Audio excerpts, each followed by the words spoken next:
கர்த்தருடைய நாமம் மகிமைப்படுவதாக. நம்ம மத்தியில பார்த்தீங்கன்னா, பாஸ்டர் கிறிஸ்டோபர் அருளானந்த் வந்திருக்காரு. அவருடைய வாழ்க்கையிலிருந்து கர்த்தர் யாருன்னு நம்ம தெரிஞ்சுக்கலாம்.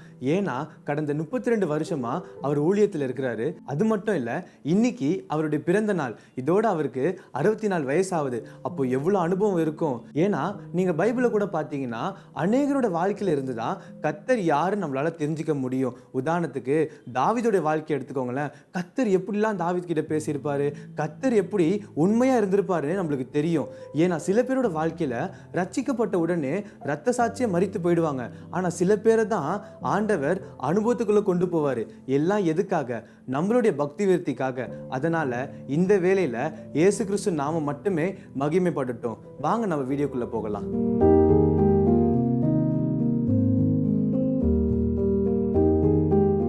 ஷாሎም அங்கிள். எல்லாரும் பொதுவாக கேட்குற கேள்விதான் அங்கிள். நீங்க எப்படி ரட்சிக்கப்பட்டீங்க? எப்படி ஊழியத்துக்கு வந்தீங்க? நான் ராயபுரத்தில் வளர்ந்தவன். எங்கள் தெருவு தான் கடைசி தெருவு. அதுக்கப்புறம் கடல். இப்போ கடல் ஒரு 3 கிலோமீட்டர் உள்ளே போயிடுச்சு. அப்போ அந்த நாட்களில் அந்த அலைகள் சத்தத்திலே தான் நான் தூங்குவேன். அப்போ நான் தூங்கும் பொழுது எப்போ பார்த்தாலும் ஒரே சொப்பனம் தான் வரும். நான் இந்த இடத்துல அந்த இடத்துல வெளிநாடுகளில் போய் பிரசங்கம் பண்ணுற மாதிரி தான் சொப்பனம் வரும். ஏன்னா வேறு எதுவுமே சொப்பனம் வராதா அப்படின்னு கூட நான் யோசிச்சிருக்கிறேன்.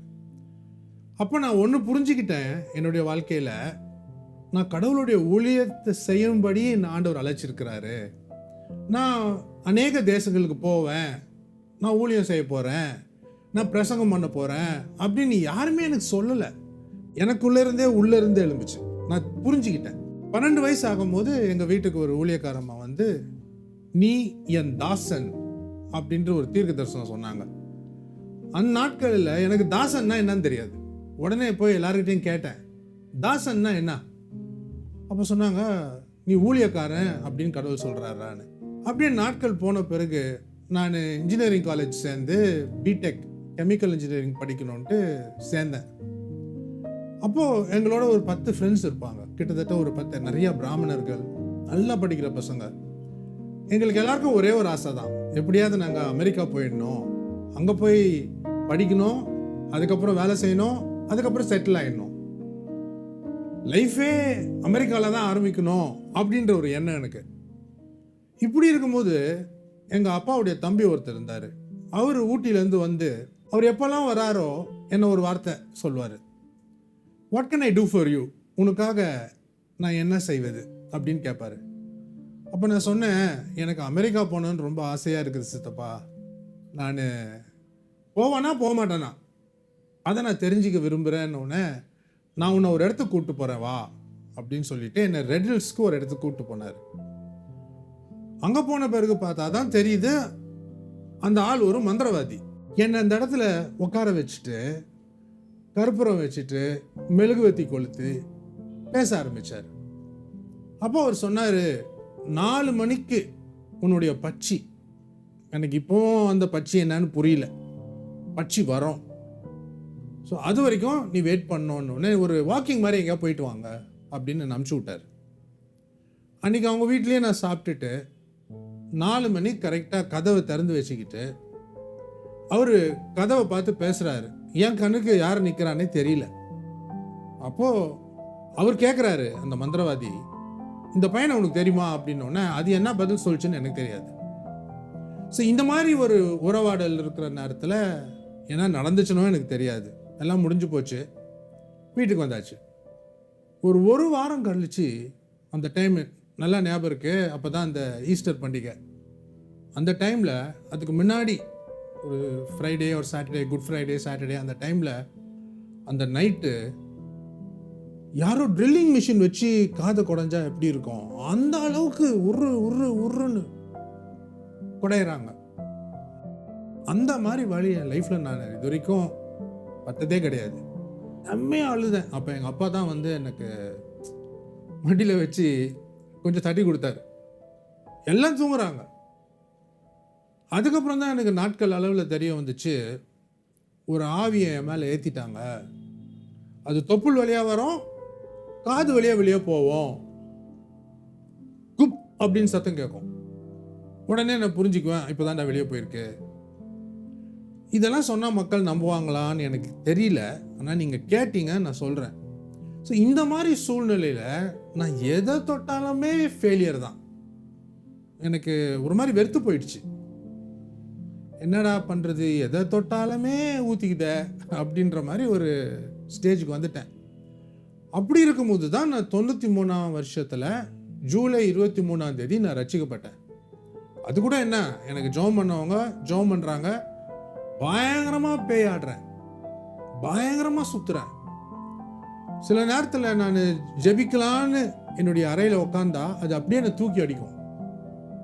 ஸோ இந்த மாதிரி காரியங்கள்லாம் நிறையா நடக்க ஆரம்பிச்சுது. அப்போ நான் பயந்துட்டேன். அவ்வளோதான்டா நம்ம வாழ்க்கை, நானே என் வாழ்க்கையை இனிமேல் நடத்திக்க முடியாது, எனக்கு எப்படியாவது இயேசு கிறிஸ்து தான் எனக்கு மறுவாழ்வு கொடுக்க முடியும்ன்றது புரிஞ்சுக்கிட்டேன். அதனால தான் நான் ஊழியத்துக்கு வந்தேன். ரொம்ப விரும்பி அவர் எனக்காக மரித்தாரு, அவர் எனக்காக ரத்தம் சிந்தினாரு, அதெல்லாம் கிடையாது. நம்ம ஊழியத்துக்கு வரல அவ்வளோதான்டா அப்படின்ற ஒரு பயத்தில் தான் நான் ஊழியம் செய்யணும் அப்படின்ட்டு முடிவு பண்ணிட்டு வந்துட்டேன். அப்போ நான் பைபிளை முதல் தடவை அந்த ஜூலை 23ஆம் தேதி படிக்க ஆரம்பிக்கிறேன். 1993 முதல் தடவை. அப்படியே நான் ஆதியாகமத்திலேருந்து ஆரம்பிச்சுட்டு ஒரு புக் எடுத்து அப்படியே எழுதுகிறேன். அதே மாதிரி மத்தேயுவிலிருந்தும் ஆரம்பிச்சுட்டு அப்படியே ஒரு புக் எழுதுகிறேன். அப்போ நான் மத்தேயு 6:26 வந்தோடனே என்னை யாரோ உழுக்குன மாதிரி இருந்துச்சு. அது என்ன வசனம்னு பாருங்களேன். மத்தேயு 6ஆம் அதிகாரம் 26ஆம் வசனம். இயேசு கிறிஸ்து அந்த மலை பிரசங்கத்தில் பேசுகிறாரு. அப்போ தான் நான் சிந்திக்க ஆரம்பிக்கிறேன். அது என்னன்னு சொல்லுப்பா, என்ன வசனம்னு சொல்லு. ஆகாயத்து பச்சைகளை கவனித்து பாருங்கள், அவைகள் விதைக்கிறதும் இல்லை, அறுக்கிறதும் இல்லை, களஞ்சியங்களில் சேர்த்து வைக்கிறதும் இல்லை, அவைகளையும் உங்கள் பரமபிதா பிழைப்பூட்டுகிறார், அவைகளை பார்க்கிலும் நீங்கள் விசேஷித்தவர்கள் அல்லவா.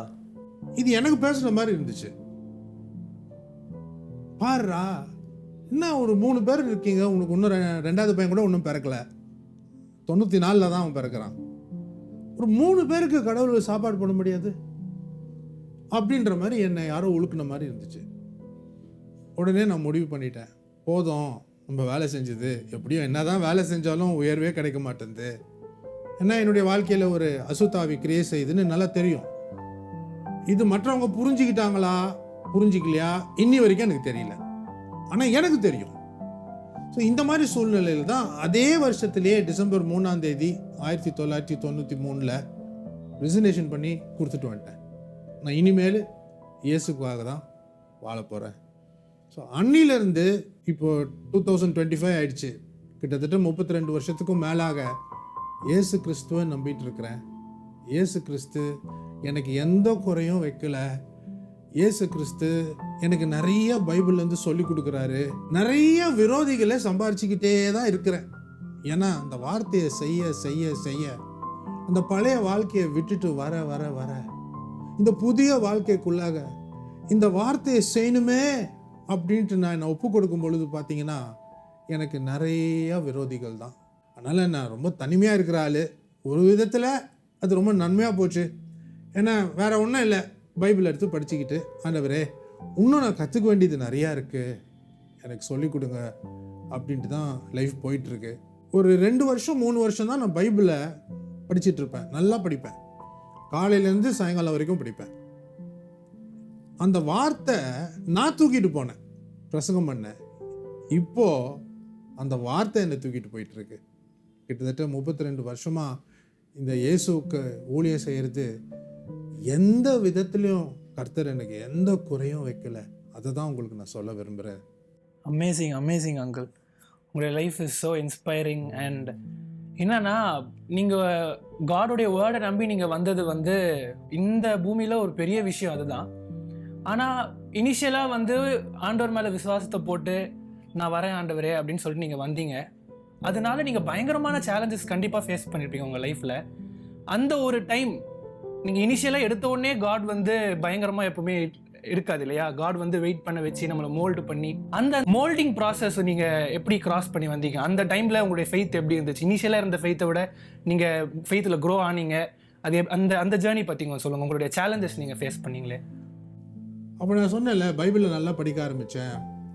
அப்போ எசேக்கியேல் 34 வந்தபோது அதுல முதல் 3 வசனங்க கொஞ்சம் பாருங்களேன். கர்த்தருடைய வார்த்தை எனக்கு உண்டாகி, அவர், மனுபுத்திரனே, இஸ்ரவேலின் மேய்ப்பருக்கு விரோதமாக தீர்க்க தரிசனம் உரை. நீ தீர்க்க தரிசனம் உரைத்து அவர்களோடே சொல்ல வேண்டியது என்னவென்றால், கர்த்தராகிய ஆண்டவர் மேய்ப்பருக்கு சொல்லுகிறார், தங்களையே மேய்க்கிற இஸ்ரவேலின் மேய்ப்பருக்கு ஐயோ! மேய்ப்பர் மந்தையை அல்லவா மேய்க்க வேண்டும்? நீங்கள் நெய்யை சாப்பிட்டு ஆட்டு மயிரை உடுப்பாக்கி கொள்கிறீர்கள், கொழுத்ததை அடிக்கிறீர்கள், மந்தையையோ மேய்க்காமற் போகிறீர்கள். இந்த வசனம் என்ன ரொம்ப பாதிச்சு. நான் ஊழியம் செஞ்சா இப்படி செய்யக்கூடாது. நான் ஆடுகளை எப்படியாவது அவங்கள போட்டு நசுக்கி அவங்கள புழிஞ்சி எடுத்து அவங்கக்கிட்ட இருக்கிறதெல்லாம் நான் எனக்கு கொண்டு வந்துடணும், அப்படி இருக்கக்கூடாது அப்படின்ற நேரத்தில் எனக்கு அப்பவே தெரிஞ்சிருச்சு நான் ஒரு நாள் பாஸ்டராக இருக்க போகிறேன். இன்றைக்கி நான் ஒரு சபையில் பாஸ்டராக இருக்கிறேன். எனக்கு ஒரு 70-75 பேர் இருக்கிறாங்க. அதனால் நான் அந்த காரியத்துக்கு நான் போகிறதே கிடையாது. நான் 32 வருஷத்தில் நீ என்ன சேர்த்து வச்சுருக்க, நீ என்னெல்லாம் சாதிச்சிருன்னு கேட்டால் ரொம்ப ஒன்றும் பெருசாக சொல்கிறதுக்கெலாம் ஒன்றும் இல்லை. ஆனால் நான் ட்ரை பண்ணுறது ஒன்று தான், கடவுளுக்கு நான் உண்மையாக இருக்கணும். ஆண்டவர் நம்மக்கிட்ட எதிர்பார்க்கறது ஒன்று என்ன அப்படின்னு பார்த்தா, நீங்கள் எபிரேய வார்த்தை உங்களுக்கு தெரியும், எம்யூனா, ஃபெய்த்ஃபுல்னஸ். ஃபெய்த்ஃபுல்னஸ் ரெண்டுக்கும் ஒரே வார்த்தை தான். அப்போ பார்த்தீங்கன்னா ஒரு பக்கம் நான் ஆண்டவர் மேலே விசுவாசம் வைக்கும் போது, when I am full of faith, only then I can be faithful.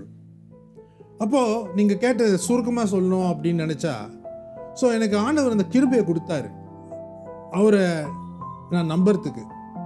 So அது கூட நான் பயங்கரமாக இன்றைக்கி பம்பிங் ஃபெய்த் அப்படின்ற மாதிரி ஆகிப்போச்சு. நம்ம என்ன சொல்கிறோமோ அது நடக்கும் அப்படின்ற மாதிரிலாம் நான் அப்படிலாம் பண்ணதே கிடையாது இல்லையா. ஹாவ் ஃபெய்த் இன் காட், அவ்வளோதான். Not have faith of God. அதை கூட மாற்றிட்டானுங்க. அதை கூட வேர்ட் ஆஃப் லைஃப் மூவ்மெண்ட்டு மாற்றிடுச்சு. கர்த்தருடைய விசுவாசம் உனக்கு இருக்கணும் அப்படின்ற மாதிரி. கர்த்தர் மேலே விசுவாசத்தை வை, அதுதான் நான் பண்ணிட்டு இருக்கேன். கடவுளை சர்வ் பண்ணுறது நான் ஒரு பயங்கரமான பிளஸட் ஸ்டேட் அப்படின்னு நான் எடுத்துக்கிறேன். எனக்கு அந்த வாய்ப்பு கிடைச்சதே, என்ன ஆண்டவர் முன் குறிச்சிட்டாரே. ஒரு அயோக்கியன், நான் நல்லவனே கிடையாது.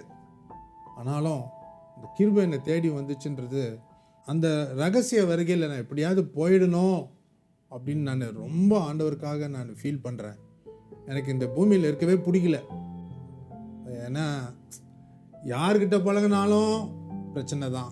அந்த காலத்தில் இப்போ கிறிஸ்மஸ் சீசன் இல்லையா, go tell on the mountain அப்படின்லாம் நாங்கள்லாம் பாடுவோம். நிறையா பாடல்கள் பாடுவோம், பயங்கரமாக ப்ளம் கேக் சாப்பிடுவோம், கேரல் ரவுண்ட்ஸ்லாம் போவோம். அப்போ எல்லாரும் நல்லா இருந்தாங்க. இப்போ நீ 7 பண்டிகைகளை கொண்டாடணும் அப்படின்ட்டு லேவியராகமம் 23 படிக்கும் போது தான் நான் தெரிஞ்சுக்கிட்டேன், இந்த 7 பண்டிகைகளில் தான் 7000 வருஷம் அடங்கியிருக்கு. அந்த பண்டிகைகளை கடவுள் நம்ம கொண்டாடணும்னு விரும்புகிறாரு. ஆனால் இன்னைக்கு எப்படியோ போயிடுச்சு உலகம். கிறிஸ்மஸ்ன்றாங்க, ஈஸ்டர்ன்றாங்க, அதெல்லாம் பைபிள்லேயே இல்லை. அதனால் அதை குறித்து நான் வாதாட வரல. நீங்கள் அதை எதிர்பார்க்கல. எப்படா ஊழியத்துக்கு வந்த, எப்படி உனக்கு விசுவாசம் வந்துச்சுன்னு கேட்குறீங்க. எல்லாமே கர்த்தரால் தான் வந்துச்சு.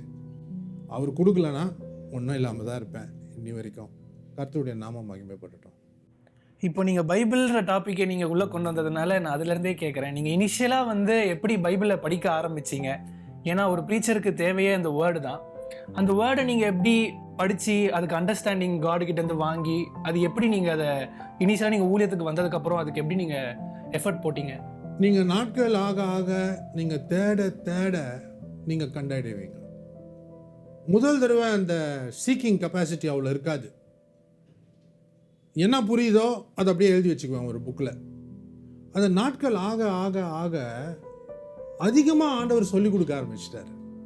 இப்போ சில நேரங்களில் நான் இஎல்எஸ் சிஎல்எஸ் போனால் கூட என்கிட்ட ரொம்ப காசு இருக்காது புக்ஸ் எல்லாம் வாங்கிறதுக்கு. ஆனால் திடீர்னு ஒரு புக்கை நான் பார்க்கும் பொழுது இதை எடுன்ற மாதிரி எனக்கு இருக்கும் உள்ளத்தில். அதை எடுத்து திருப்பினா எனக்கு என்ன வேண்டியதோ அங்கே இருக்கும். உடனே வீட்டுக்கு போயிட்டு அதை எழுதி வச்சுக்கிறது.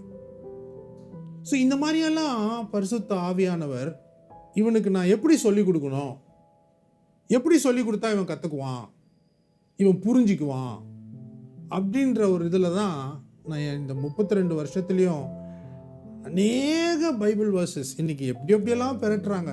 நான் அதெல்லாம் பண்ணுறதே கிடையாது. அங்கே இருக்கிறத சொல்லிட்டு போயிட்டே இருக்கணும், அவ்வளோதான்.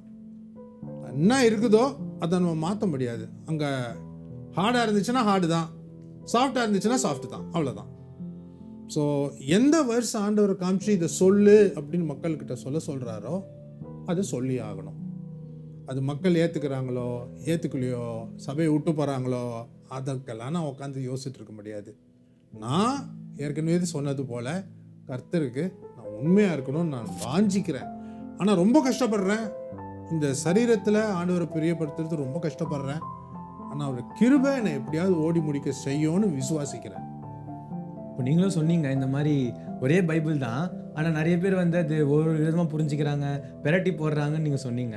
அப்போது இவ்வளோ டினாமினேஷன்ஸ் இருக்குல்ல அங்கிள், இவ்வளோ டினாமினேஷன்ஸில் பார்த்தீங்கன்னா சில பேர் சிஎஸ்ஐயாக இருக்கானுங்க, சில பேர் பார்த்தீங்கன்னா ரோமன் கத்தலிக்காக இருக்கிறாங்க, பேப்டிஸ்டாக இருக்கிறாங்க.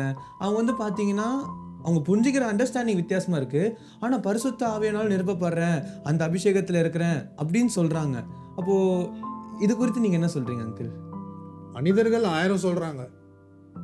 இப்போ வந்து இப்போதான் ஒரு வீடியோ ஒன்று பார்த்துட்டு இருந்தேன். ஜீனோ ஜென்னிங்ஸ் அப்படின்றவர் Christmas is from the devil அப்படின்னு அவர் பேசுகிறாரு இல்லையா. அவர் எப்படியாவது நீங்கள் பைபிளுக்கு திரும்பி வாங்க அப்படின்னு அவர் பயங்கரமாக கத்தி பேசுகிறாரு அவர் சபை மக்களுக்கு இல்லையா. ஆனால் ஒவ்வொருத்தரும் அவங்களுக்கு என்ன வேணுமோ அதை தான் எடுத்துக்கிறாங்க பைபிள்ல இருந்து. பைபிள் என்ன சொல்லுது, அதுக்கு நான் என்னை மாற்றிக்கணும். அப்போ நான் சிலது பைபிளில் இல்லாதது நான் செய்கிறேன்னா நான் என்ன திருத்திக்கணும், அப்படி தான் சிந்திக்கணும். பார்த்தீங்கன்னா எல்லாமே இன்னைக்கு சில இடத்துல கூப்பிடுறாங்க பிரசங்கம் பண்ண, என்ன பண்ணுறதுன்னே தெரியல, எங்கே ஆரம்பிக்கிறதுனே தெரியல. ஏன்னா அவங்கவுங்க நீங்கள் சொன்ன மாதிரி புரிஞ்சிக்கதான். ஒரு பைபிள் 45,000 டினாமினேஷன் இருக்குது. ப்ரொட்டஸ்டன்ட் மக்கள் மத்தியிலேயே 9,000 டினாமினேஷன்ஸ் இருக்குது அப்படின்ட்டு வேர்ல்டு என்சைக்ளோபீடியாவில் நான் பார்த்தேன். என்ன பண்ணுறது, நம்ம வரைக்கும் கடவுளுக்கு நம்ம உண்மையாக இருக்கலாம். ஏன்னா நம்ம உண்மையாக இருந்தால் நமக்கு வேற எந்த ஆவியும் தொல்லை பண்ணாது. பரிசுத்த ஆவியானவர் நடத்துறதுக்கு விட்டு கொடுக்க முடியும். இப்போது நான் வந்து ஆரம்பத்துலேருந்து உங்களுடைய எல்லா வீடியோஸும் நான் வந்து பார்ப்பேன். அதில் வந்து ஆரம்பத்தில் நீங்கள் வந்து ஒரு புக்கை எடுத்து அதை அப்படியே எக்ஸிக்யூட் பண்ணுவீங்க, சாம்ஸ் அதை பேசுவீங்க, அப்புறம் ஜான் பற்றி பேசுவீங்க, அப்புறம் ஜூடு பற்றி பேசியிருக்கீங்க. ஆனால் ஒரு பர்டிகுலர் டைமுக்கு அப்புறம் அப்படியே உங்களுடைய எல்லா வீடியோஸும் என் டைம் ஃபோக்கஸ் நீங்கள் அப்படியே கொண்டு போயிட்டீங்க. அதாவது ஆண்டவர் வராரு, ஆண்டவர் சீக்கிரம் வர போகிறாரு, நீங்கள் எல்லாம் ரெடி ஆகுங்க, அதுக்கேற்ற ஃபேக்ட்ஸு, அதுக்கேற்ற எல்லா டீட்டெயில்ஸும் நீங்கள் கொடுக்குறீங்க. அந்த ஷிஃப்ட்டுக்கு என்ன காரணம் அங்கிள்? நம்ம எதுக்காக இப்போ ஊழியம் செய்கிறோம்? ஏசு கிறிஸ்து சீக்கிரம் வரப்போகிறாரு, அதுக்கு ஒரு கூட்ட ஜனத்தை நான் ஆயத்தப்படுத்தணும். நான் ஆதியாகமத்திலிருந்து வெளிப்படுத்தல் வரைக்கும் எவ்வளோ தெரிஞ்சுக்கிட்டேன்றது முக்கியம் கிடையாது. அவர் வந்து ஆகாயத்தில் நிற்கும் போது ரகசிய வருகையில் நான் போயிடணும். ஸோ அதனால தான் ஆண்டவர் சொன்னார், இனிமேல் நீ வெளிப்படுத்தலாம் பேசு அப்படின்ட்டு. 2019 தான் முதல் தடவை ஆண்டவர் என்கிட்ட பேசி நீ வெளிப்படுத்தல் படி. அப்போ நான் படிக்க ஆரம்பிச்சது, என்னைக்கும் புரியாதது புரிய ஆரம்பிச்சது. அதனால அதுலேருந்து நான் வந்து 2019-20 பார்த்தீங்கன்னா இப்போ வரைக்கும் என்னை இப்போ வந்து என் டைம் ப்ரீச்சராகவே ஆகிட்டாங்க. கிறிஸ்டபர் அருளானந்தா அந்த என் டைம்ஸ் பற்றி பேசுவார் அப்படின்ற மாதிரி ஆகிப்போச்சு. பரவாயில்ல, இவங்க என்னத்த சொல்லி எனக்கு என்ன கிடைக்க போகுது? கடவுள் நமக்கு என்ன நியமிச்சிருக்கிறாரோ அவர் பார்த்து எது ஓகே இல்லைன்னு அவர் முடிவு பண்ணுறாரோ, is the only true arbitrator judge of this universe. நான் பிரியப்படுறதுக்கு நான் ஆசைப்படுறேன். நீங்கள் ஆரம்பத்தில் நிறைய ப்ராஃபஸிஸ் எல்லாம் பண்ணீங்க, நிறைய நடந்துச்சு. ஆனால் இப்போ ஏன் அதை வந்து ஸ்டாப் பண்ணி வச்சுருக்கீங்க? இப்போ நான் வந்து உன் வாழ்க்கையில் கர்த்தர் 5 வருஷத்தில் இது செய்வார் அப்படின்னு நான் சொல்லிட்டேன்னு வை, அவர் 5 மாதத்தில் வந்துட்டாருன்னா நான் கள்ளத்தீர்க்க திசை ஆகிடுவேனே. ஸோ ஆண்டவர் தெளிவாக சொன்னார், இனிமேல் நீ சொல்லாத அப்படின்ட்டு ஒரு ஸ்டேஜில் அப்படியே நிறுத்திட்டேன். ஏன்னா நான் சொல்லிட்டு 5 வருஷத்தில் ஆண்டவர் உனக்கு இதை கொடுப்பாரு அதை கொடுப்பாரு, நீ இது எப்படி அப்படி ஆவேன்லாம் சொல்லிட்டு 5 மாதத்தில் அவர் வந்து ஒன்று தூக்கின்னு போயிட்டாருன்னு வை. அப்புறம் மக்கள்லாம் என்னை பற்றி என்ன சொல்லுவாங்க? ஆக்சுவலாக நான் அதை பற்றி யோசிக்க மாட்டேன். ஆனால் கடவுளுக்கு நான் உண்மையாக இருக்கணும்ல.